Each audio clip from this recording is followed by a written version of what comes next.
Et l'une des choses que je voulais te dire hier, tu disais par exemple, le sexe de certaines femmes, c'est comme des puits profonds. Quand tu rentres dedans, tu es perdu. Et beaucoup d'hommes sont déjà perdus comme ça.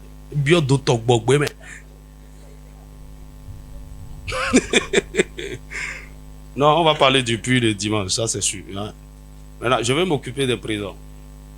Lorsqu'elle vit qu'il lui avait laissé son vêtement dans la main et qu'il s'était enfui dehors, elle appela les gens de sa maison et leur dit, voyez, il nous a amené un Hébreu pour se jouer de nous.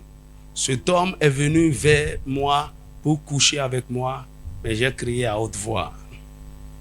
Il y a toujours des fausses accusations sur les grandes destinées. Ne vous en faites pas. Les gens vont mentir sur vous. Ça peut même vous coûter cher. C'est pas grave. Le Seigneur vous justifiera en son temps. Il dit, et quand il a entendu que j'élevais la voix et que je criais, il a laissé son vêtement à côté de moi et s'est enfui dehors. Et elle posa le vêtement de Joseph à côté d'elle, jusqu'à ce que son maître rentra à la maison. Alors elle lui parla ainsi, l'esclave hébreu que tu nous as amené est venu vers moi pour se jouer de moi.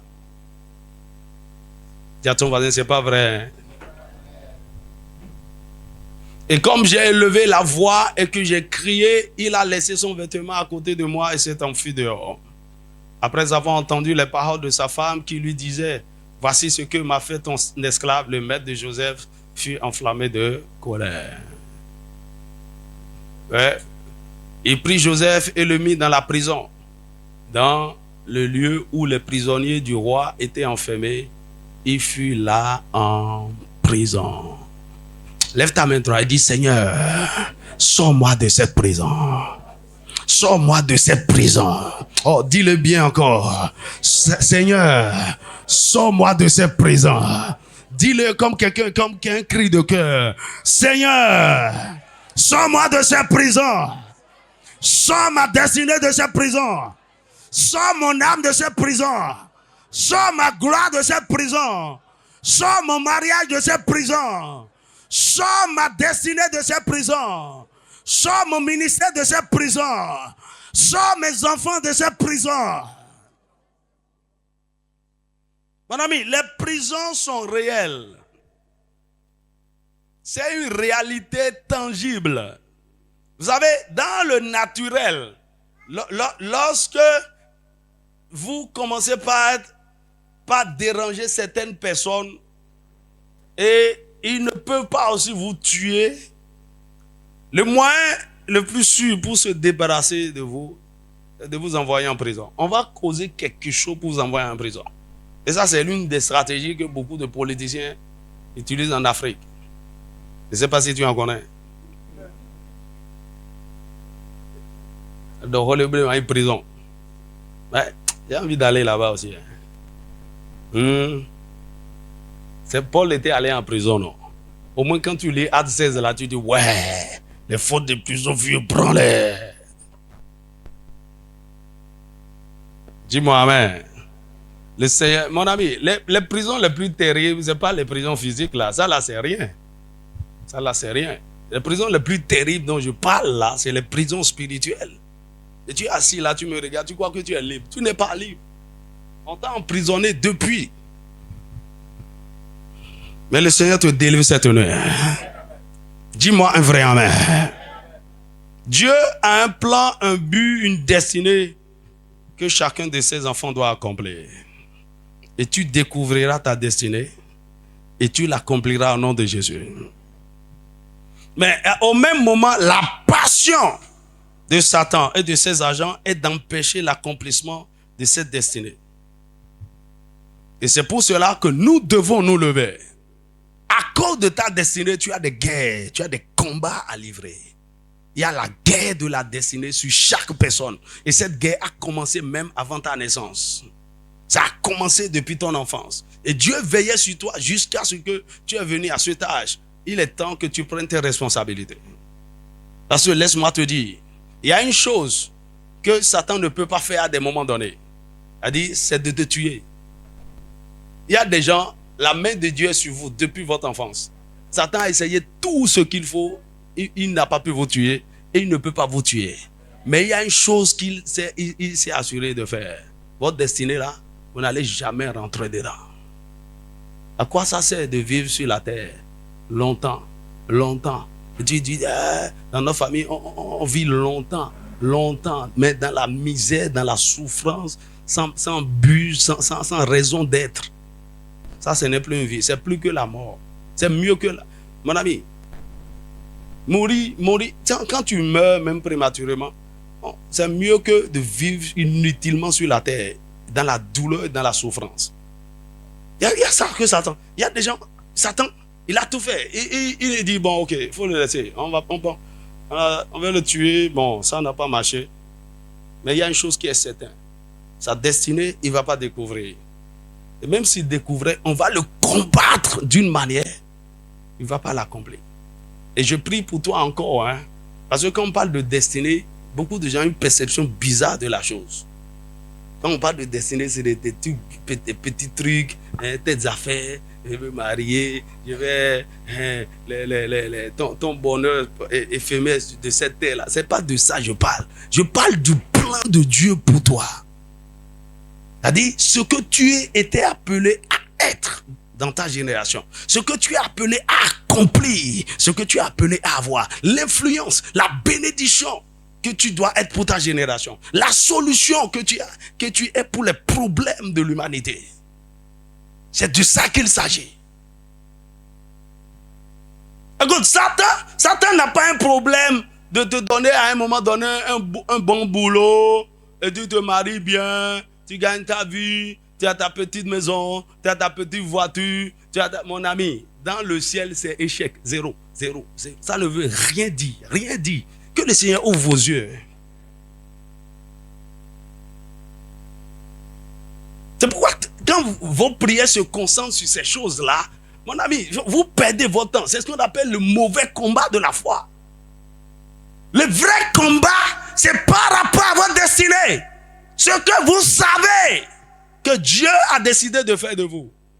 Et le combat réel commence pour vous depuis votre naissance. Mais de façon pratique, c'est par rapport à la découverte de ce plan de Dieu-là.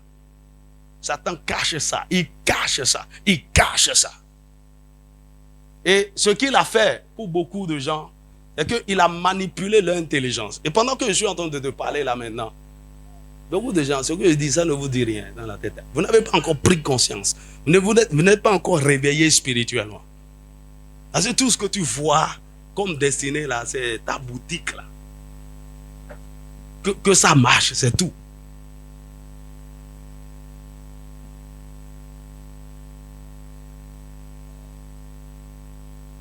Il y a quelque chose de plus beau, de plus excellent que tous les rêves que vous pouvez avoir, que Dieu a préparé pour vous. Et c'est ça que Satan est en train de combattre. Bien-aimé, réveille-toi, réveille-toi, réveille-toi. Vous êtes des grands. C'est pourquoi, pourquoi tu as tant d'ennemis? Pourquoi on s'acharne sur toi? Toi là, tu es qui? C'est à cause de ce que tu représentes. Mets ta main droite sur ta tête. Dis, Seigneur, ouvre mes yeux, réveille mon esprit, réveille ma conscience et accorde-moi la grâce de savoir qui je suis, de connaître ma destinée et ton plan merveilleux pour moi. Dans le nom de Jésus.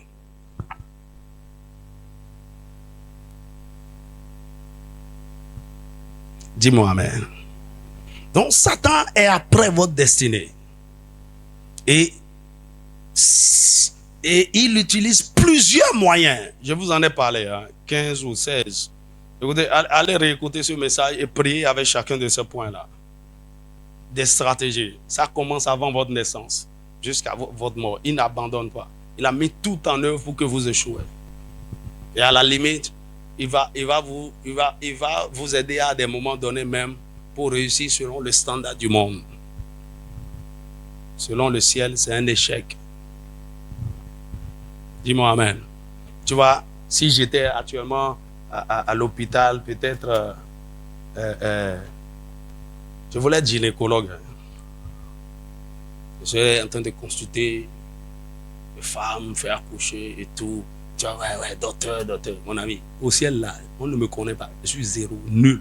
nul, le grand docteur, le grand professeur, il a accompli ceci, j'aurais même une ascension sociale et tout. Ça ne veut rien dire. Non, mais c'est que je suis en train de vous communiquer de la nourriture solide là. Mais que le Seigneur ouvre vos yeux. Parce que c'est ce qui nous tue, c'est ce qui a maintenu l'église dans la faiblesse pendant longtemps. Parce qu'on se rassemble pour faire du bruit inutilement, pour chercher des miettes. Alors que Dieu nous a préparé la gloire. De l'autre côté, les occultistes des francs-maçons, ils ont compris la chose. L'enjeu, ce n'est pas les miettes. Ils contrôlent les nations et les générations. Ils contrôlent le pouvoir. Ils contrôlent l'économie. Ils contrôlent les vies. Ils décident de l'avenir des gens. Et nous sommes là, nous subissons. Il faut que ça change. Dis-moi un vrai amen. Il y a une armée qui se lève. Il y a une génération qui se réveille. Dis-moi un vrai amen. Pour rétablir l'ordre divin. Donc Satan a plusieurs stratégies. Et l'un des moyens les plus efficaces qu'il utilise pour détruire, pour piéger les destinées, c'est la prison. Dis avec moi, prison spirituelle. La prison spirituelle. Et lorsque vous regardez dans la Bible, à travers l'histoire de la Bible, vous allez constater que beaucoup de grands hommes de destinée, à l'instar de David et par exemple de Joseph, ont été mis en prison. C'est un moyen efficace pour vous empêcher d'accomplir votre destinée. C'est le lieu où on peut vous mettre, où on peut vous cacher lorsque vous commencez par devenir une menace ou un danger. À défaut de vous tuer, restez en prison.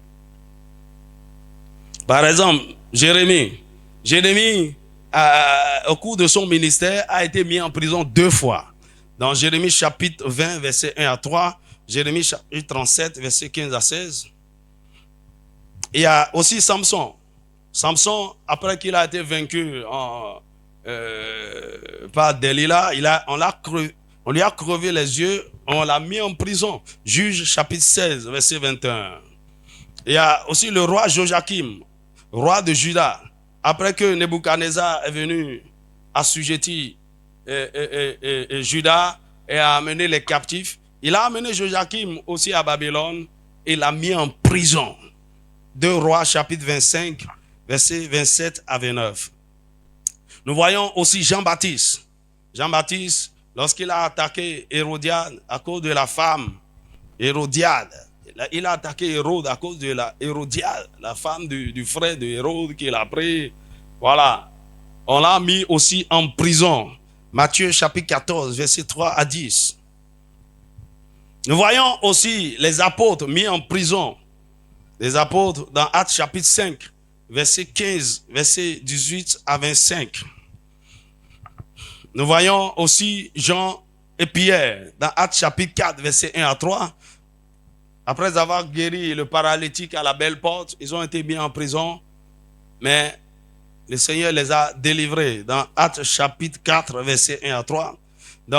Lorsque nous venons dans Actes chapitre 12, verset 1 à 11, nous voyons comment Hérode a aussi mis la main sur Pierre et l'a mis en prison. Après avoir tué Jacques, il a mis la main sur Pierre et l'a déposé en prison en attendant la fin de la fête de la Pâque pour l'exécuter. Mais un ange est descendu pendant que l'église priait pour le délivrer. Le Seigneur te délivrera. Dis-moi un vrai amen. Tout à l'heure, mon message, c'est une sorte de charge. Je vais charger un peu ton esprit et puis nous allons prier. Dis à ton voisin, nous allons prier. Tu es resté tellement en prison que tu es fatigué. Ton âme est fatiguée. Tu n'as même plus de vie de prière. Le Seigneur ressuscite ta vie de prière aujourd'hui. Nous voyons aussi dans Actes chapitre 16, versets 23 à 40, comment on a mis la main sur Paul et Silas.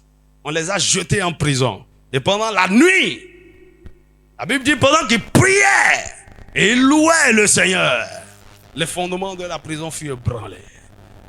Les portes des prisons s'ouvrirent et les liens de tous les prisonniers étaient rompus. Le Seigneur va secouer les fondements de ta prison et il te fera sortir dans le nom de Jésus. Dis-moi un vrai amen. C'est quoi la prison? Qui a déjà fait la prison ici une fois?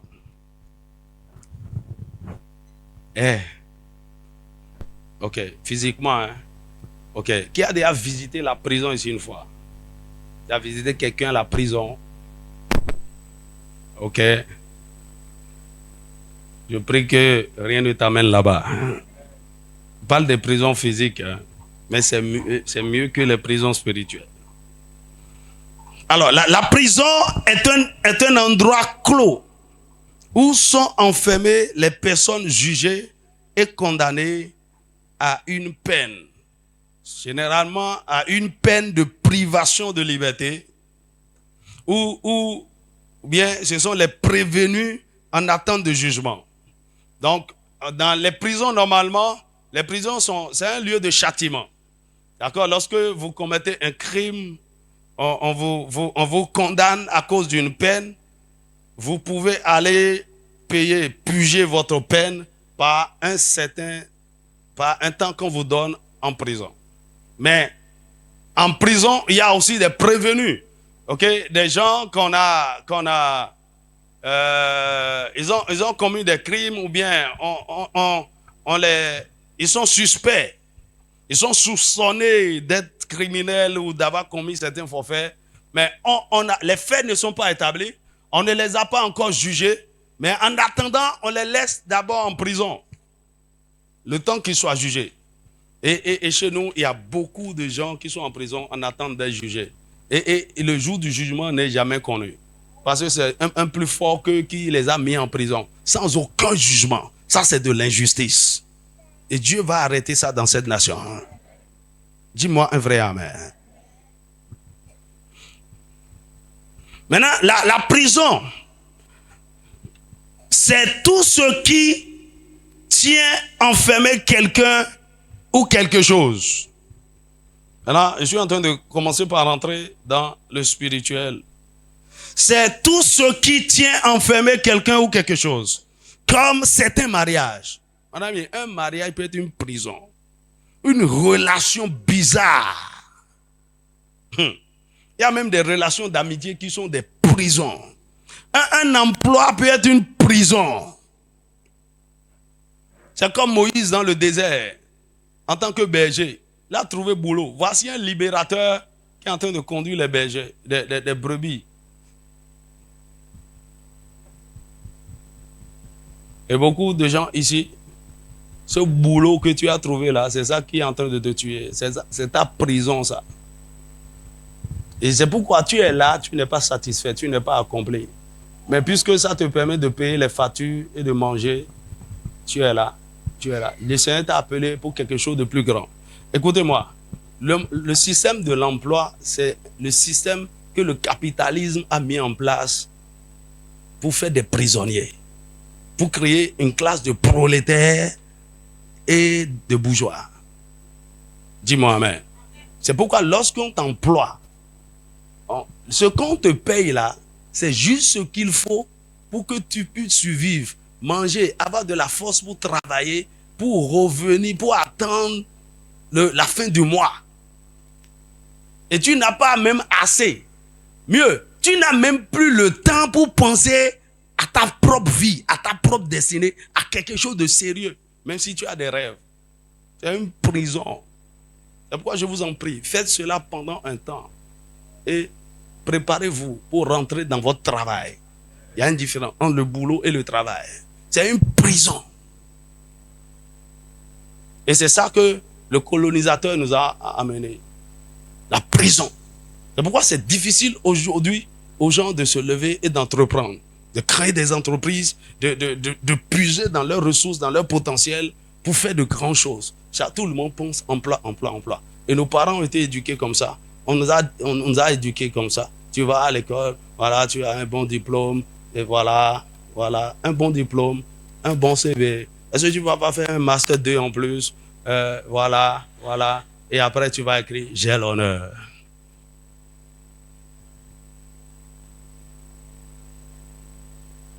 Et tu trouves un emploi, et tu dis, ouais, il a trouvé un bon emploi, et puis quoi? Ce que Dieu a préparé pour toi, c'est plus sérieux que ça. Et c'est ce que je dis là, Ça trouble certaines personnes. Bon, ok. Je laisse et je continue. Dis-moi amen. Donc, un emploi peut être une prison. De certaines difficultés financières peuvent être des prisons. Des dettes. Des dettes. Satan utilise les dettes. Il y a des gens, c'est pas que c'est un esprit de dette que Satan a mis sur eux. Et ils prennent des dettes pour payer les dettes. Ils sont tout le temps dans les dettes. C'est un cycle infernal. Vous n'allez jamais prospérer. Que le Seigneur te sorte de là au nom de Jésus. Pour d'autres, c'est le péché.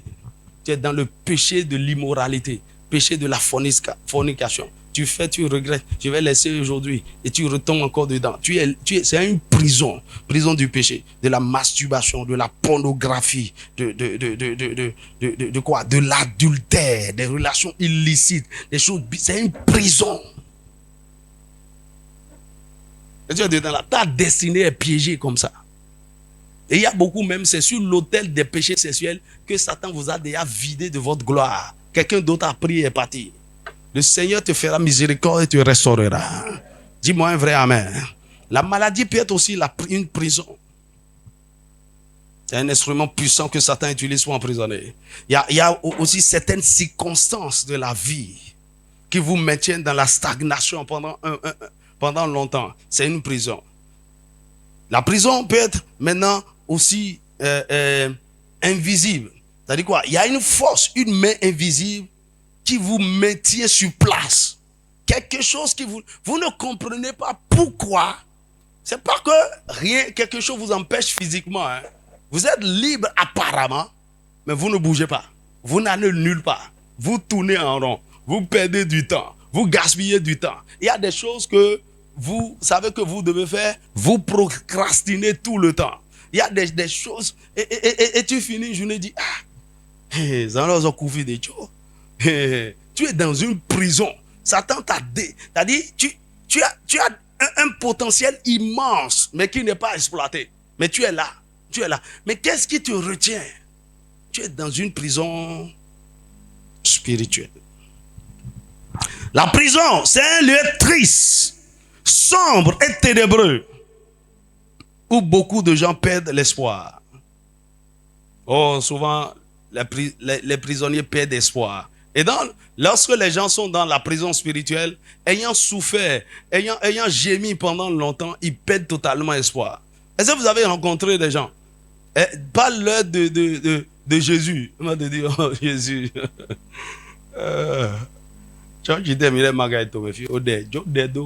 Est-ce que je peux prier pour toi? Il faut prier.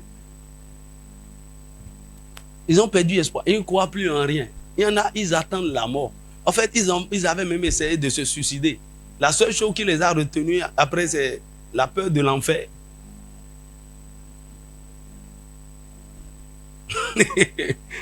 Ils ont perdu espoir. La prison vous fatigue. Ça vous fatigue. Si vous êtes dans cette situation, sachez que vous êtes en prison. Le Seigneur vous fait miséricorde aujourd'hui. Dis-moi amen. Vous savez, bon, d'abord, dans le naturel, beaucoup de gens sont en prison justement, mais d'autres injustement. Alors, dans certains cas, si la durée de la peine de certains prisonniers est connue, il y a de l'espoir. Mais dans d'autres cas, il y a des gens qui sont condamnés à perpétuité. Prison à vie. Un jeune homme de 28 ans, condamné, prison à vie. Ou bien, prison à vie plus travaux forcés. Lorsqu'on te donne 5 ans, tu sais qu'au bout de 5 ans, tu vas sortir. Lorsqu'on te donne 10 ans, au bout de 10 ans, je vais sortir. Mais lorsque tu es mis en prison à perpétuité, oh, c'est terrible. Surtout dans nos prisons ici, c'est terrible. C'est terrible. Ailleurs, des prisons sont plus jolies même que certaines maisons. Et il y a des prisonniers qui aiment rester en prison. Même s'ils purgent leur peine, ils sortent, ils vont commettre encore un autre crime pour qu'on les renvoie là-bas. En prison, ils mangent matin, midi, soir, ils regardent télé, ils font du sport, ils apprennent des choses, ils jouent. C'est la mentalité de prisonnier. y a des gens comme ça. Hein. Si tout ce que tu fais là, tu sors, tu vas voir tes amis, tu manges, tu regardes la télé, tu es dans une prison. Dans une prison.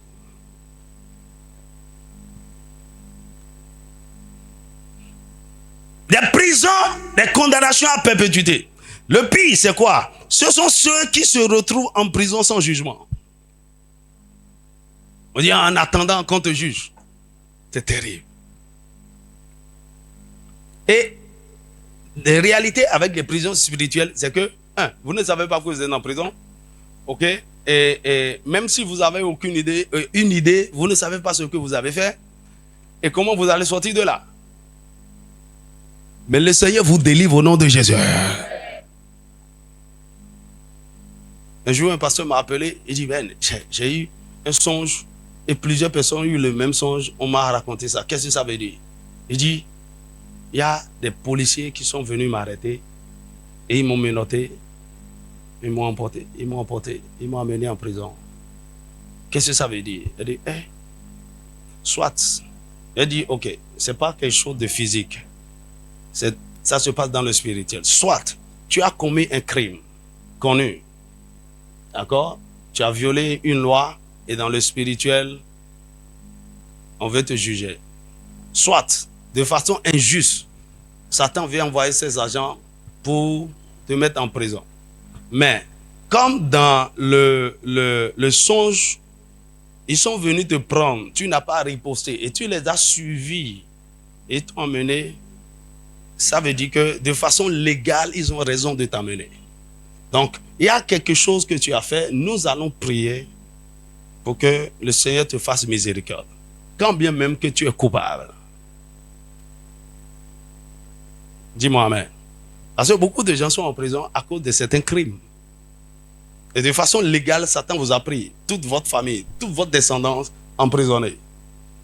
À cause d'une dette que d'un de vos aïeuls les doit.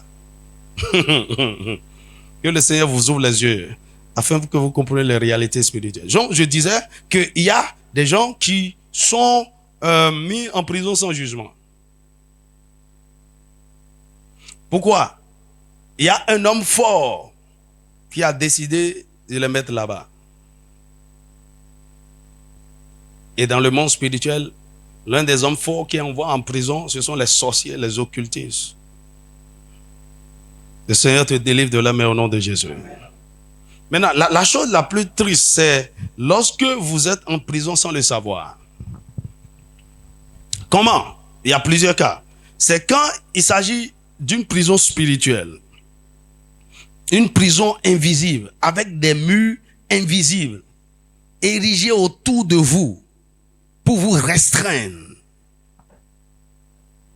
Des barrières, des limitations que l'ennemi vous a imposées à votre insu. À moins que le Seigneur ne vous ouvre les yeux, vous ne pouvez pas savoir que vous êtes dans une prison. Un jour, je priais pour un frère. Il avait il voulait aller faire une interview pour un emploi et tout, un truc dans une institution internationale. Je priais pour lui. Pendant que ma main était sur lui, il est rentré dans une vision. Et il voit sa femme dans une cage. Et la femme était avec des barres comme ça. Et la cage était ouverte de derrière. Mais la femme cherchait à sortir. Mais elle faisait dos à l'ouverture. Elle était comme ça. Et je priais, il dit, pasteur, attends. J'ai vu quelque chose maintenant. Il dit, je ne comprends pas. Ma femme est allée au boulot ce matin. Mais c'est comme si elle est en prison. Mon ami, c'est comme ça. C'est pas qu'elle est allée au boulot ce matin. Dans le spirituel, elle est en prison. Et elle est en train de chercher un moyen pour sortir. Que le Seigneur ouvre tes yeux. Je prie que le Seigneur ouvre tes yeux. Dis-moi un vrai amen.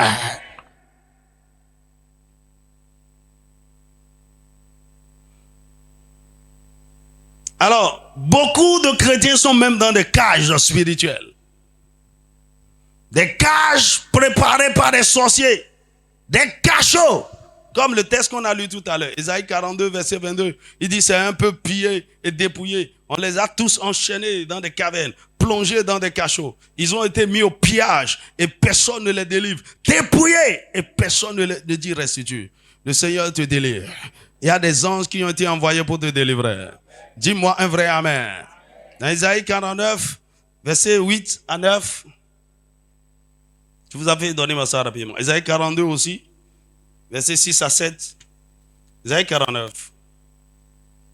Ok, ça c'est mon texte. Hein? Et pourquoi? Ceci fait partie de mon mandat. Libérer les prisonniers. Il dit, ainsi parle l'Éternel. Au temps de la grâce, je t'exaucerai. Au jour du salut, je te secourrai. Je te garderai, je t'établirai pour traiter alliance avec le peuple, pour relever le pays et pour distribuer les héritages désolés, pour dire aux captifs, sortez. Mon ami, il y a des captifs et il faut qu'il y ait quelqu'un pour leur dire, sortez. Oh oui. Et ça, c'est l'une des autorités que Dieu m'a donnée. Il dit, et à ceux qui sont dans les ténèbres, paraissez. Isaïe 42, c'est la même chose, c'est le même texte. Versets 6 et 7, il dit, moi l'Éternel, je t'ai appelé pour le salut, et je te prendrai par la main, et te garderai, et j'établirai pour traiter l'alliance avec le peuple, pour être la lumière des nations, pour ouvrir les yeux des aveugles, pour faire sortir de prison le captif. Tu vois, pour faire sortir de prison. Il y a des gens qui ont été mandatés pour ça. Dans le règne de l'esprit, on les connaît. Et je le dis sans ménagement. Je suis l'un d'eux. J'ai déjà fait sortir beaucoup de prisons. Moi-même, il m'a attrapé, il m'a envoyé là-bas. Donc je connais. Je sais même comment faire évader les gens de là-bas. Dis-moi amen. Pour faire sortir de prison le captif et de leur cachot ceux qui habitent dans les ténèbres. Il y a certaines formes de prison, c'est les ténèbres qui envahissent toute une maison, une famille. Hey. Quand on parcourait tout le pays, et son 17 communes, on est allé dans une commune dans le Mono. Dès qu'on rentrait dans la ville, le chef-lieu la capitale de la commune. Vous avez déjà commune à sa capitale. On rentrait dans la J'ai dit, on était dans la voiture, j'ai dit à mon équipe, j'ai dit, vous sentez ce que je sens là? Mon ami, littéralement, ma respiration a commencé par être étouffée. L'atmosphère était lourde. Tout, c'est-à-dire, il y avait les ténèbres qui ont couvert. Il y a certaines zones ici, à Calavier ici, de l'autre côté au bord de l'eau là. Je suis allé à quelque part comme ça. Lui, il y a des idoles, des fétiches. Des ténèbres. Ça, c'est des prisons spirituelles. Personne ne lève la tête dans ces lieux-là. Le Seigneur non seulement va te délivrer des prisons, mais il fera de toi un libérateur. Dis-moi amen. Il mettra l'autorité sur ta bouche et tu diras aux prisonniers, sortez. Et à ceux qui sont dans les ténèbres, paraissez, recevez la lumière. Alors, comme dans le naturel ou dans le physique, beaucoup de gens, y compris des chrétiens, sont dans des prisons sans le savoir. C'est pourquoi leur vie est remplie d'interrogations. La plupart des gens sont en prison parce qu'ils sont faussement accusés, comme Joseph, et n'ont personne pour défendre leur cause. Ce sont des emprisonnements injustes. On vous a faussement accusé. Satan vous a accusé. Et puis encore, là où il vous accusait, vous n'étiez même pas là pour défendre votre cause. Vous savez, dans le cas de Joseph, un esclave, un prisonnier, il va dire quoi? Devant la femme de son maître. Quand il était accusé, là, Joseph ne peut rien dire. Il y a des endroits, ce qu'on dit de vous là, vous n'avez pas de preuves pour vous défendre. Elle a même de preuves. Elle a son habit dans ça. Joseph, comment tu as fait ta chemise est retrouvée dans la main de... Joseph ne pouvait pas se défendre. Même si Potiphar lui-même doutait. Parce qu'il a regardé, ce jeune homme est intègre. Mais c'est ma femme qui a parlé. Hein. Elle défend son honneur au moins. Fausse accusation. Fausse accusation. Mon ami, dans le règne de l'esprit, il y a des tribunaux. Des tribunaux. C'est-à-dire quoi? Devant Dieu, la Bible appelle Satan comment? L'accusateur des frères. Comme dans Zacharie chapitre 3, la Bible nous montre une scène où le souverain sacrificateur Josué était accusé. Satan, la Bible dit que Satan était à sa droite pour l'accuser. Et il était revêtu de vêtements sales. Ça veut dire quoi? Josué était coupable. Il était coupable. Et il l'accusait. Mais là, dans le texte, la Bible ne nous dit pas que Josué défendait sa cause. Non, mais le grand juge qui est assis sur le trône a le droit de faire miséricorde, de faire grâce à qui il veut. Dis-moi amen. Il a ordonné aux anges. Il dit, enlevez-lui le vêtement sale. C'est-à-dire quoi? Sa condamnation est ôtée. Il est acquitté. Il est déclaré juste. Mieux, revêtez-le d'habits de fête, de vêtements blancs. Mon ami, lorsque vous voulez négocier votre vie à travers, en dehors des prisons, vous devez comprendre la puissance de la miséricorde de Dieu. Comment plaider votre cause devant Dieu, même si vous êtes coupable. Parce qu'à des moments donnés, vous êtes coupable. Ce péché, cet argent que tu as pris qui ne t'appartient pas, cet homme avec qui tu as couché, c'est ça, l'accusation. C'est ça que Satan a pris. On t'a jugé. Il dit, elle a fait ça, elle a fait ça, elle a fait ça. Condamné. Le Seigneur te délivre cette nuit. Alors, certains sont justement condamnés et emprisonnés à cause de leurs crimes et péchés. Donc, il y en a qui sont injustement condamnés, mais il y a d'autres qui sont justement condamnés parce qu'ils ont commis des fautes. Mais il y a aussi d'autres qui sont condamnés et emprisonnés justement à cause des crimes de leurs parents, de leurs ancêtres. Parce que dans le spirituel, la dette que vos ascendants n'ont pas payée, ça tombe sur vous. Dis-moi amen. Tu vois, même normalement, quand quelqu'un vous doit et la personne meurt, la personne est déjà partie avec la dette. Dis-moi amen. Mais dans les cas pratiques, il y a des personnes vicieuses, surtout s'il y a des papiers de reconnaissance de la dette. On amène ça aux enfants. Bon, papa me devait. Hein.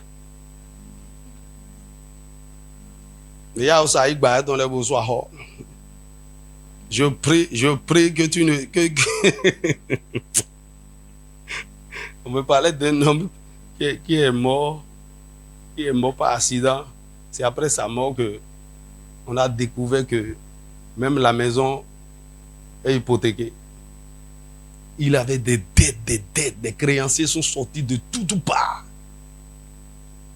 Non, on l'enterrait, tout le monde pleurait, mais on ne sait même pas ce qu'on pleurait. Si c'est la mort ou bien les dettes. Je prie que tu ne laisses pas de dettes à tes enfants. Nos parents nous ont laissé des dettes spirituelles impayées. Et les créanciers sont derrière nous, en train de réclamer. Et parce que tu n'as pas payé. C'est pourquoi sur les hôtels, il y a des réclamations. Tu vois, dans le spirituel, par exemple, je connais quelqu'un qui avait des problèmes. Et puis, il est allé voir un féticheur, il dit, mais pourquoi ça rien ne va. Et le féticheur a consulté ces trucs et il a dit,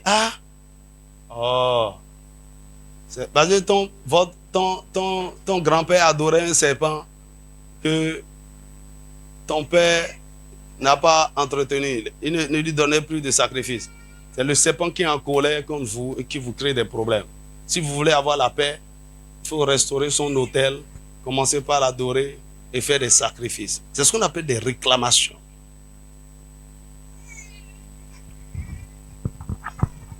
Dis-moi amen. Regarde si celui qui est à côté de toi est en train de prier en esprit.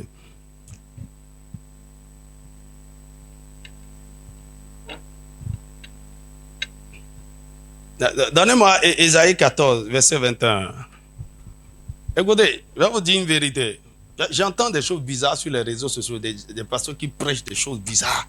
Ouais, quand vous êtes sur la grâce, le Seigneur vous a sauvé, il n'y n'y a plus de condamnation, il n'y a aucune malédiction, il n'y a aucune alliance, il n'y a aucune... c'est des faux problèmes. Il y a les péchés la Bible dit, c'est celui qui a mangé des raisins verts qui aura des dents gassées, des trucs. Mon ami, je vais vous dire la vérité.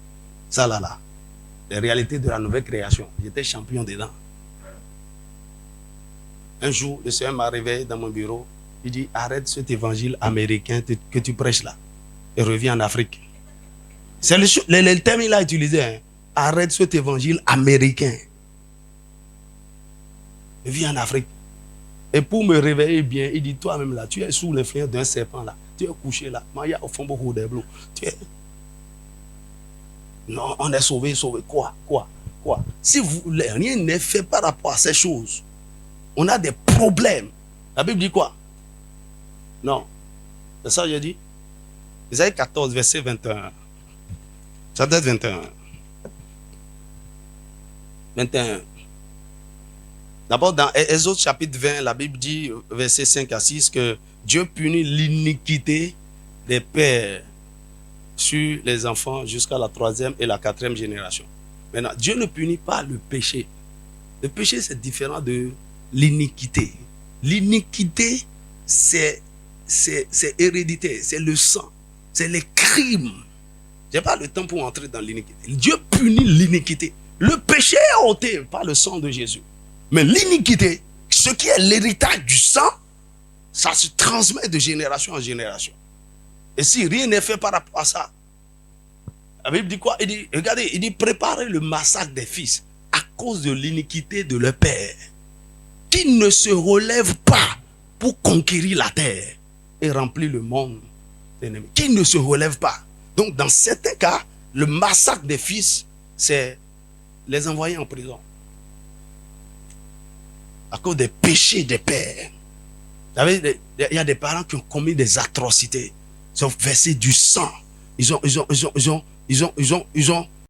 ont tué des innocents pour se protéger, pour avoir l'argent, pour avoir... Ils n'ont rien dit à personne. Et le sang innocent est en train de crier vengeance contre vous aujourd'hui, la 4e génération. Satan peut vous envoyer en prison vite. Et Jésus sera assis sur son trône, il ne peut rien faire. À moins que vous sachiez traiter cette affaire légalement.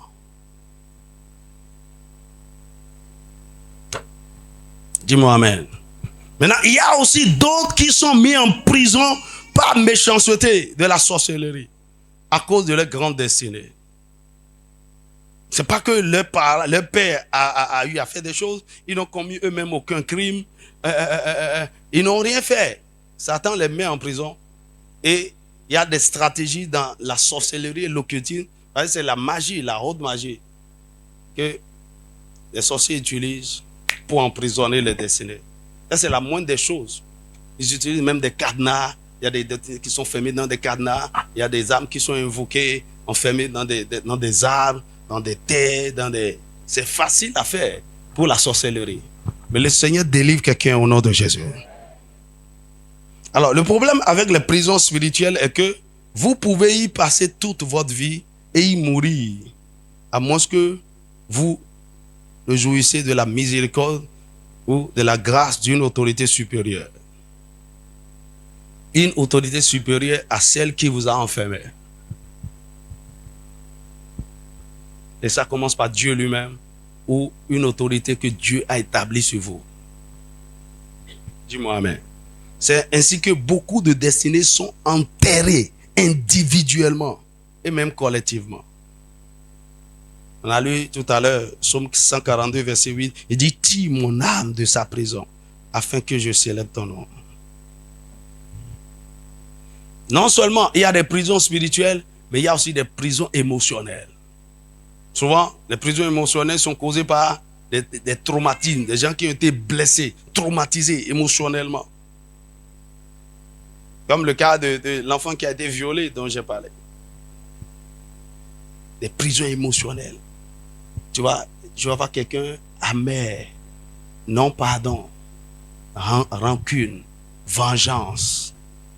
Et quand vous êtes dans une prison émotionnelle, et Satan va vous tourmenter. Vous avez perdu la joie, vous serez fatigué. Au départ, Vous étiez victime des circonstances, hein, mais à cause de ce que Satan a trouvé dans votre cœur, le non-pardon, la haine, la vengeance, l'amertume, l'envie, la jalousie, à cause de ça, il vous met en prison. Prison émotionnelle. Que le Seigneur t'envoie un libérateur. Ou alors que tu entends ma voix, que tu sois libéré cette nuit au nom de Jésus. Dieu envoie aussi ses oins précisément. Dieu a oint des gens précisément pour libérer les captifs de leur prison. On a lu des textes tout à l'heure.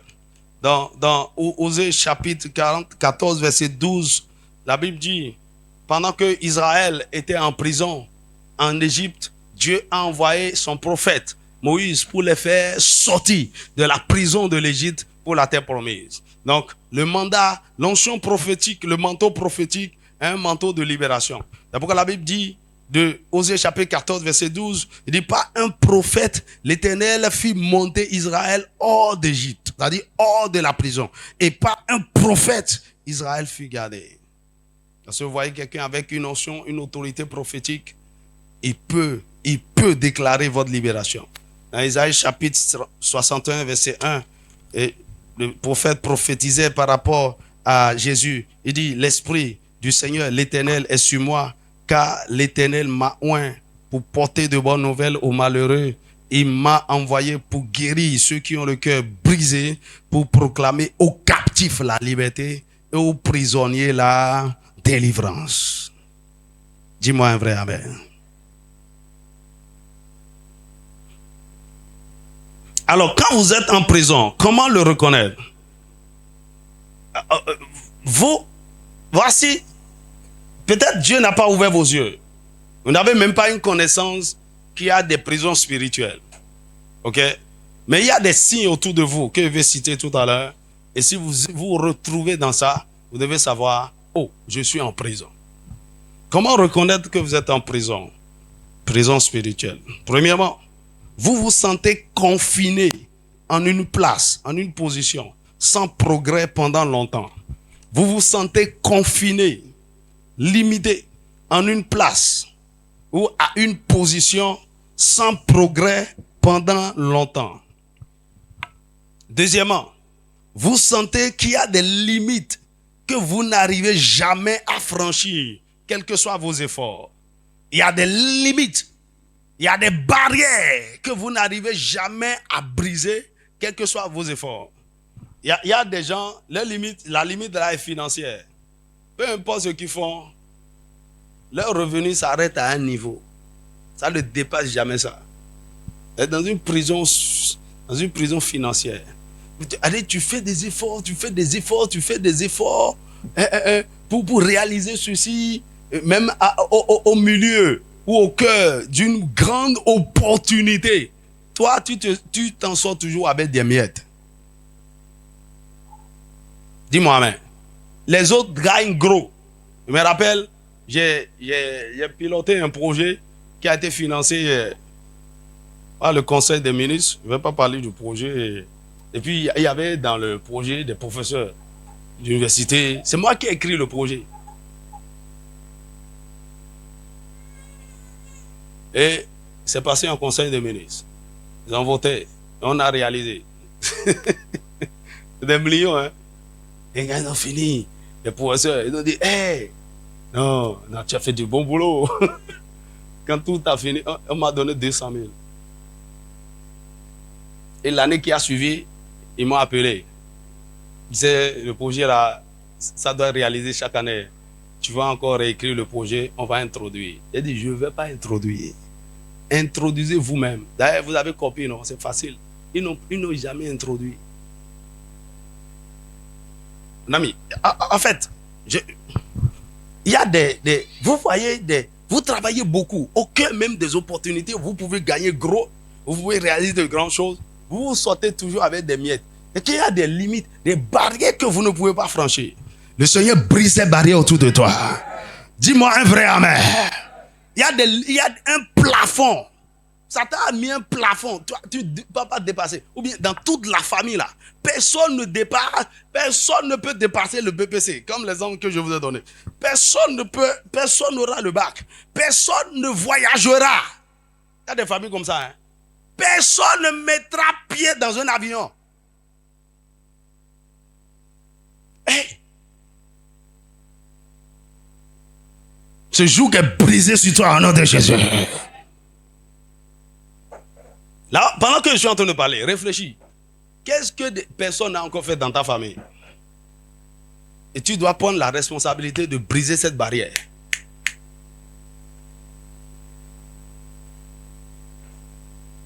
Dis-moi amen. Troisièmement, vous sentez que vous n'êtes pas libre de faire ce que vous voulez, mais ce que les circonstances vous imposent. Vous sentez que vous n'êtes pas libre de faire ce que... Il n'y a pas cette liberté.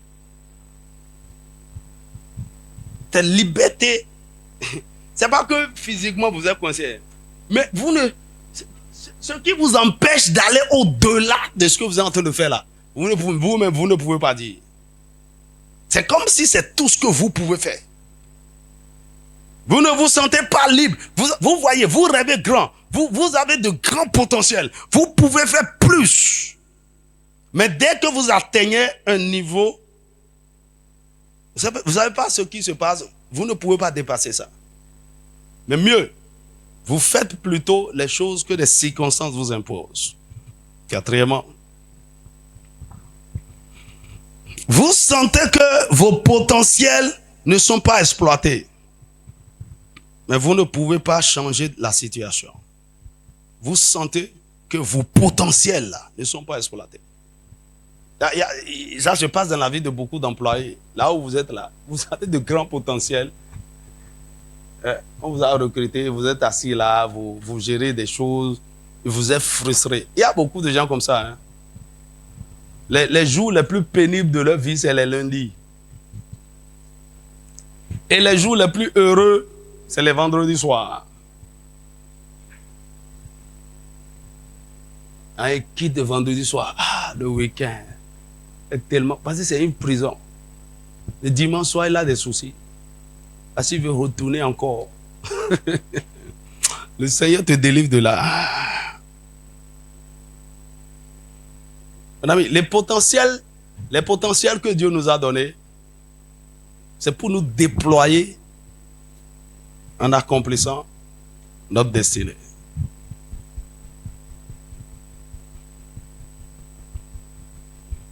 C'est pourquoi lorsque nous parlons de potentiel et tu es en train de déployer ton potentiel, en réalité, personne ne peut te payer un salaire pour ça. Personne. Ça n'a pas de prix. C'est pourquoi lorsque tu connais tes potentiels, tu les développes, tu les raffines et tu bâtis une entreprise autour de ça, tu vas devenir riche, certainement. Et vous savez quoi? Ce qui se passe dans la plupart des entreprises en Afrique, les gens ne bâtissent pas des entreprises autour de leur potentiel. Les gens font du commerce. Import, export. Ça n'enrichit pas un pays. Ça enrichit le commerçant. Ça s'arrête là. Il ne déploie pas quelque chose. Il n'apporte pas. C'est pourquoi, s'il avait utilisé son potentiel pour produire ce qu'il est en train de vendre, voilà, c'est ça qui apporte de la valeur ajoutée à lui-même et à la nation. Mais il vend quelque chose que d'autres ont produit. Et regarde ceux qui sont en train de prier là. Je suis en train de parler de choses sérieuses maintenant. Beaucoup de gens sont perdus. Que le Seigneur vous délivre. C'est le diable qui nous a maintenus comme ça. L'Afrique. Quand on commence à parler de choses sérieuses comme ça, là, tu es déconnecté. De nos pasteurs, regardez. On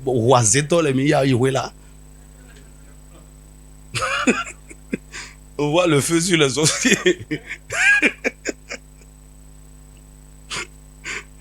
Dieu va délivrer l'Afrique.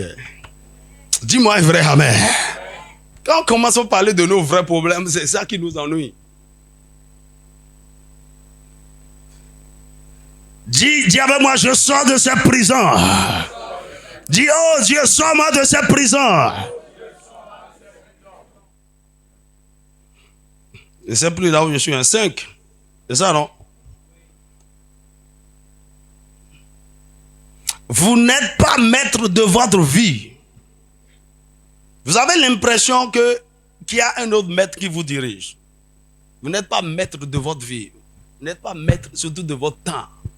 C'est quelqu'un d'autre qui vous conduit, qui vous dirige, qui vous dit comment, quand vous vous réveillez, quand vous couchez, ce que vous allez manger, ce que vous allez, votre habillement. C'est quelqu'un d'autre qui dirige ça. Vous êtes en prison.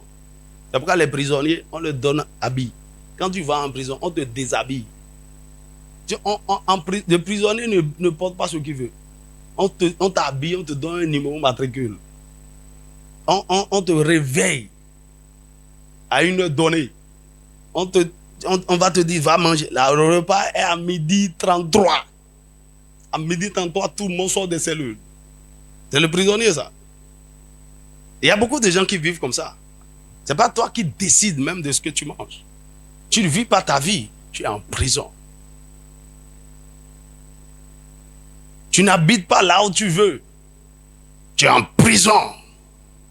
Hey! Est-ce que je parle à quelqu'un? Sixièmement, comment reconnaître que vous êtes en prison? Vous aidez les gens autour de vous, même à sortir de leur prison. Mais personne ne vous aide. Vous là, quand les gens viennent vous voir, vous posez leurs problèmes, vous leur donnez des conseils. Fais ça, fais ça. Oh là là. Ils viennent avec des témoignages. Joseph était en prison avec le panetier et les chansons. Hein. Il a interprété le rêve, les chansons sont sorties. Il est resté. Et après, il a oublié. C'est comme ça. Lorsque vous êtes en prison, vous aidez les gens à réussir, à prospérer. Je dis, mais frère, je ne le comprends pas. Hein. Avec tout ce qu'il a, ses potentiels, toute son intelligence. Si j'ai le cinquième de ce qu'il a, je ne peux pas être à ce niveau. Mais avec tout ça, vous êtes rempli de sagesse, de compétences. D'autres personnes en jouissent. Le Seigneur te délivre au nom de Jésus. Le point suivant est que vous êtes une source de bénédiction pour beaucoup, mais vous ne jouissez jamais de ces bénédictions. Vous êtes une source de bénédiction pour beaucoup, mais vous-même, vous n'en jouissez pas. Dis-moi un vrai amen.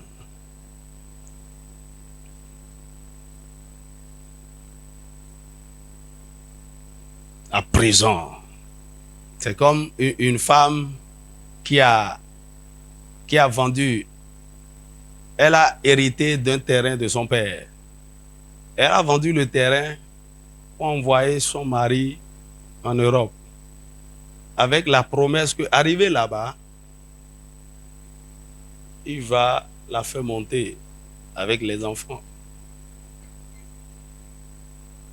Le gars est parti, s'est marié là-bas et a oublié la femme. La femme est devenue folle. Et puis, elle est morte même dans cette circonstance. C'était un choc, un traumatisme. Ça, c'est les réalités de la prison. Elle a vendu le seul héritage que son père lui a laissé. Pas amour, va. Et nous allons... C'est-à-dire, vous êtes une source de bénédiction pour les autres, mais après, c'est comme si vous recevez l'affliction, les douleurs en retour. Que le Seigneur t'aide. Dis-moi un vrai amen. Le point suivant, les frères, les amis et ceux que vous avez aidés vous oublient dans votre situation. Il y a des gens que vous aidez malgré tout. Vous avez un bon cœur. Mais ceux que vous avez aidés, les frères, les amis, ils vous oublient dans votre situation. Quand bien même tout va bien pour eux. C'est comme si vous n'avez personne. Personne ne vous visite. Il y a des prisonniers en prison et personne ne les visite. Ils n'ont pas de parents, ils n'ont pas d'amis. Que le Seigneur ait compassion. Le point suivant, vous travaillez dur. On vous exploite. Mais vous ne jouissez jamais des fruits de vos efforts. Tu vois, c'est comme Samson. Quand on lui a crevé les yeux, et la Bible dit, dans le temps, le moulin, c'est C'est une grosse pierre qu'on met sur une pierre et qu'on fait tourner pour écraser les grains. Et c'est ce que Samson faisait en prison. Il tournait avec sa force. Et on lui a crevé les yeux. Il écrasait les grains pour les autres. Il n'en jouissait pas. Le point suivant. Vous pouvez réussir et prospérer dans ce que vous faites, mais cela ne vous profitera pas. Dans certains cas, vous pouvez réussir et prospérer dans ce que vous faites, mais cela ne vous profitera pas. Le point suivant. Vous aidez les autres à accomplir leurs rêves, mais vous n'avez pas d'aide de destinée. Vous n'avez pas d'aide. Vous aidez les autres à accomplir leurs rêves, mais vous n'avez pas d'aide de destinée. L'une des choses qui prouve que vous êtes vraiment en prison, il n'y a personne autour de vous pour vous aider, pour porter vos rêves avec vous, pour accomplir des choses avec vous. Vous êtes dans une solitude. Le Seigneur te délivre de cette prison. Le point suivant. Vous n'avez personne pour vous favoriser. Le prisonnier ne jouit pas de faveur. À moins qu'un jour, on lui fasse grâce. Et c'est la grâce qui vient d'une autorité supérieure.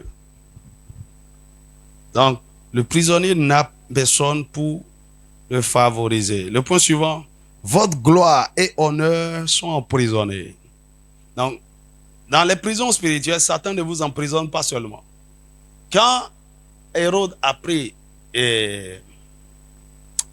Pierre et l'a mis en prison, quand l'ange est venu pour le faire sortir, l'ange lui a dit, prends ton manteau, prends tes chaussures et prends ta ceinture. Quand Satan vous enferme, il vous enferme avec votre manteau, votre chaussure et votre ceinture. Les prisons spirituelles sont caractérisées par ça. Et le manteau représente votre gloire et votre honneur. Dis-moi amen. Le point suivant. Votre autorité et domination sont emprisonnées. C'est ça que représentent les chaussures. Autorité et domination sont emprisonnés. Maintenant, le point suivant, c'est que votre richesse, votre fortune et vos provisions sont emprisonnées. C'est la ceinture. Vous savez, à l'époque, les gens gardaient leur trésor dans les ceintures. C'est pourquoi dans 2 Chroniques 20, quand Juda, Dieu a créé une embuscade entre les 3 royaumes qui voulaient combattre Juda, et ils se sont entretués. La Bible dit que quand Israël est venu, ils ont ramassé tellement, ils ont pris 3 jours pour ramasser le butin. Au milieu des soldats. Ça veut dire quoi? C'est comme si c'est leur banque là, ils sortent avec, ils vont même en guerre avec. Hein? Est-ce que c'est normal ça? Tu vas en guerre et tu vides ton compte et tu gardes ça sur toi. Si tu mourais, au moins laisse ça là-bas et quand tu vas mourir, ta femme et tes enfants vont en profiter. Mais c'est une réalité. Ça nous permet de comprendre une réalité spirituelle. Donc, lorsque Pierre était en prison, l'honneur et la gloire de l'église, parce qu'il était le leader, était en prison. L'autorité et la domination de l'église étaient en prison. La richesse, la provision de l'église était en prison. Et pourquoi l'ange, quand il est venu, il n'a pas dit Pierre, allons-y, non. Il dit, prends ton manteau, prends tes chaussures et prends ta ceinture. Je prie pour quelqu'un, tu sortiras avec ces 3 choses. Tu sortiras de cette prison avec ta ceinture. Tu sortiras avec ton manteau. Tu sortiras, dis-moi un vrai amen. Tu sortiras avec tes chaussures. Vous savez, à un moment donné, Satan, quand vous le bousculez trop, il est prêt à vous laisser partir avec compromis. C'est ce que Pharaon voulait faire avec Moïse. Il dit, ok, laisse les enfants. Comme tu as dit que tu veux aller faire des sacrifices dans le désert pour votre Dieu, allez-y et revenez.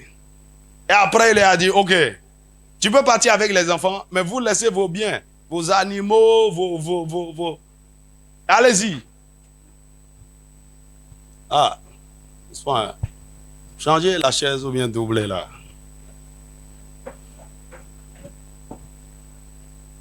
Alléluia.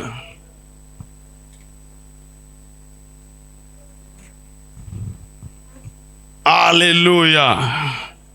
Je dis, tu sortiras avec ce que tu as. Donc, Moïse dit, non. Nous allons sortir avec nos enfants, nos brebis, nos moutons, tout. Tu sortiras avec tout. Tu ne laisseras rien. Tu sortiras avec tout. Ta gloire, ton mariage, tes diplômes, tu sortiras avec tout au nom de Jésus.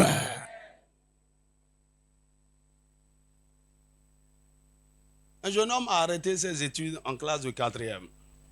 Un jour, il a une vision. Et dans la vision, pendant qu'il a eu la vision, il n'était même pas marié. Et quelqu'un lui tendait un diplôme. Il dit, tiens ton diplôme. Et c'était une maîtrise en économie ou bien quelque chose. Et il y avait une femme à côté de la personne et il y avait 3 enfants. Il dit, voici, c'est ta femme, c'était 3 enfants. Dans le naturel, ici, il s'est arrêté en 4e. Il ne s'est jamais marié, il n'a pas d'enfant. Madame, réveillez-vous, réveillez-vous. Est-ce que tu es là où tu devrais être en ce moment? Le Seigneur va faire quelque chose d'extraordinaire dans ta vie. C'est la prison, ça. C'est la prison, c'est la prison. Il est dans une prison. Et donc, ces choses-là qu'il devait avoir dans le naturel sont dans la prison spirituelle. Elle est en train de lui montrer. Et la personne est venue me raconter ça. Il a dit, ok. Je lui ai expliqué ce que ça veut dire. Il lui a dit, maintenant, est-ce que tu es prêt à payer le prix? Parce qu'il y a un grand prix que tu vas payer pour sortir de là. Est-ce que c'est une prison illégale ou c'est légal? Si c'est légal, quelles sont les raisons qui ont fait que l'ennemi a regardé toutes les années là que Satan lui a pris? Et les études qu'il ne pouvait pas faire. Or, dans le plan de Dieu, c'est ça, il devait arriver à ce niveau. Mon ami, je prie pour toi, tu sortiras avec tout ce qui t'appartient. Dis-moi un vrai Amen. Ah, faut que je finisse. Je dis, donc, le point suivant, c'est qu'il faut l'intervention d'une autorité pour vous faire sortir. Souvent, une autorité apostolique ou prophétique. Il faut l'intervention. Vous avez besoin d'aide quand vous êtes en prison. Si c'est prison spirituelle, il faut savoir ceci. Ce n'est pas une prison de 3 ans, de 10 ans, c'est une prison à vie. Et même, dans certains cas, lorsque vous mourrez, vos enfants vous remplacent.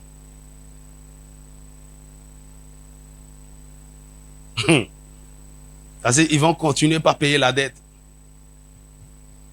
Le Seigneur te fait miséricorde. Et le dernier point, il faut la miséricorde, la grâce et la justice de Dieu pour vous acquitter et vous libérer totalement. Il faut la miséricorde, la grâce et la justice de Dieu pour vous acquitter et pour vous libérer totalement. Donc, lorsque vous voulez traiter les questions de prison, c'est une question légale. Vous devez comprendre comment les lois spirituelles fonctionnent. Et savoir prier de façon appropriée. Je vais te conduire dans une prière stratégique tout à l'heure. Dis-moi Amen. Mais la façon dont tu me regardes là, il y en a qui ne me regardent même plus. Les yeux. Alors, rapidement, que faire pour accélérer votre sortie des prisons? Que faire pour accélérer votre sortie de la prison? 1. Engagez la repentance pour vos péchés et ceux de vos parents ou ancêtres. Engagez la repentance pour vos péchés et pour ceux de vos parents ou ancêtres. 2. Implorez la miséricorde de Dieu. Implorez la miséricorde de Dieu. Implorez la miséricorde de Dieu. 3. Engagez la puissance du sang de Jésus. Parce que dans certains cas, il faut que vous soyez rachetés. Parce que c'est une dette, c'est une réclamation qui vous a amené là-bas. Il faut que vous soyez rachetés. Zacharie chapitre 9, verset 11 à 12. Et donc, dans le règne de l'esprit, il y a une seule facture que vous pouvez présenter pour payer n'importe quelle dette. C'est le sang de Jésus. Tu me ramènes?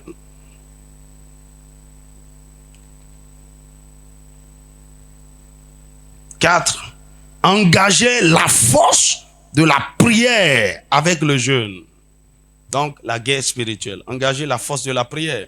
Actes chapitre 12, verset 5. C'est ce que toute l'église faisait en faveur de Pierre lorsqu'il était emprisonné. Toute l'église priait. La Bible dit, et l'église ne cessait de faire monter des prières, de prier jusqu'à ce que le ciel envoyait un émissaire. L'ange est descendu dans la prison. Il faut la prière. Il faut la prière. 5.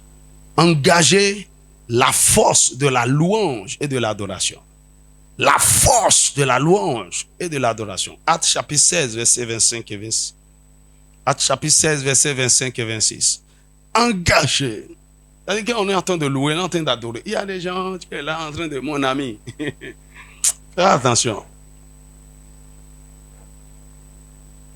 Regardez la scène. On les a battus. On les a flagellés, blessés. Ils saignaient. Mieux, on les a enchaînés, liés, déposés en prison.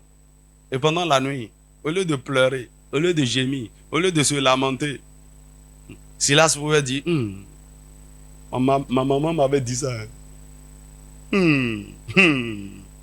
Paul va dire, hé, Jésus, te servir là, c'est comme ça.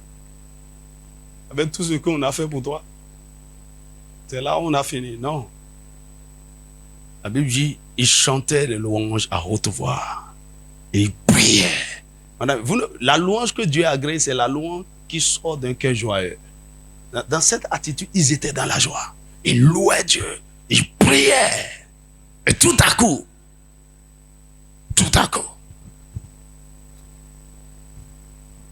le ciel a envahi cette prison. Est-ce qu'on peut prier tout à l'heure même? Amen. Je finis ce genre d'enseignement, on doit faire la pratique. Il y en a même une façon de aborder Michon Conflin, il faut on n'a pas mis fini.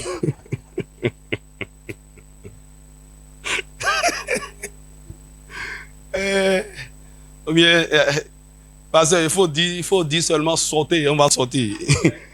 Comme Dieu annonce.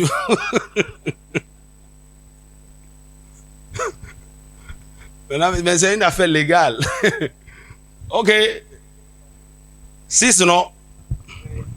Engager l'onction. Engager l'onction. Ésaïe chapitre 10, verset 27. Il faut l'onction pour briser les jougs. Il faut l'onction pour briser les barrières. Il faut l'onction pour briser les limitations. Satan a mis un joug sur votre tête. Et vous êtes comme ça, courbé. Tu ne vas pas lever la tête. Dans votre famille, là, personne ne lèvera la tête. Mon ami, il faut l'onction pour briser ça.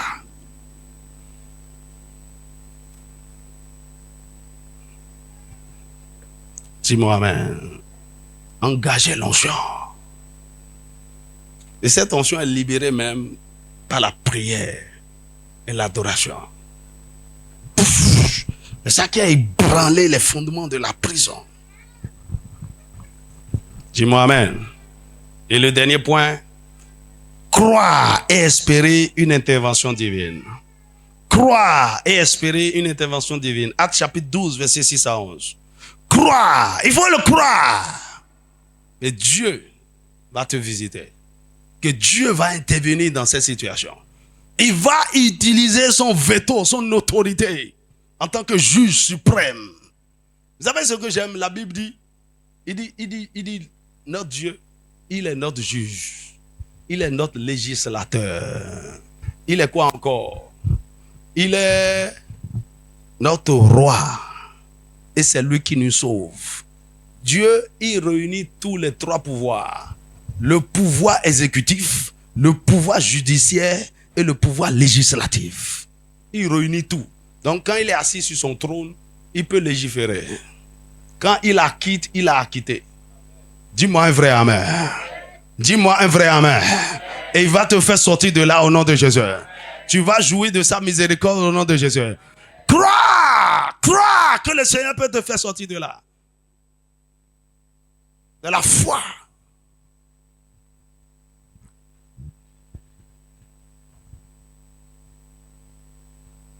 Voilà, mais tu es en face de toi un ancien prisonnier.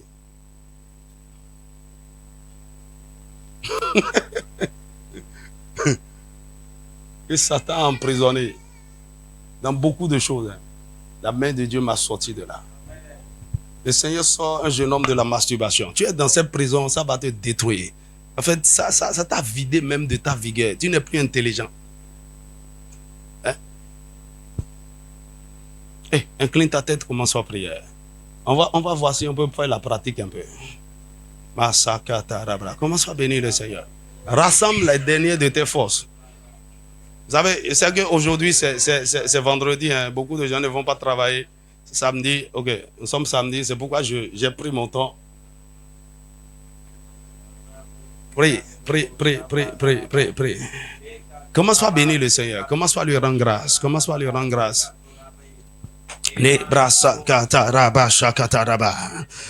vas dire, Seigneur, merci. Il y a des gens, la lumière de ce que tu viens d'entendre, ça a déjà libéré. Dis-moi un vrai amen. Tu avais besoin d'entendre ces paroles. Machaka, rends grâce à l'Éternel. Dis merci au Seigneur. C'est un rendez-vous de destinée. Le Seigneur a arrangé ce moment pour toi maintenant parce qu'il veut te délivrer. Dis-lui merci. Tu n'as pas entendu ces paroles pour rien. Le Seigneur a arrangé ta délivrance. Marabashaka. Dis-lui merci. Pourquoi il t'a amené en ce lieu? Parce que c'est le jour de ta délivrance. C'est l'heure de ta délivrance. Dis-lui merci. Marabrasa katarabra. Nebrasa katarabakata. Maribrasa tederebra. Zanebrasi keterebra. Zanebra shakatarabrasa kapa. Nebrasa kataraba.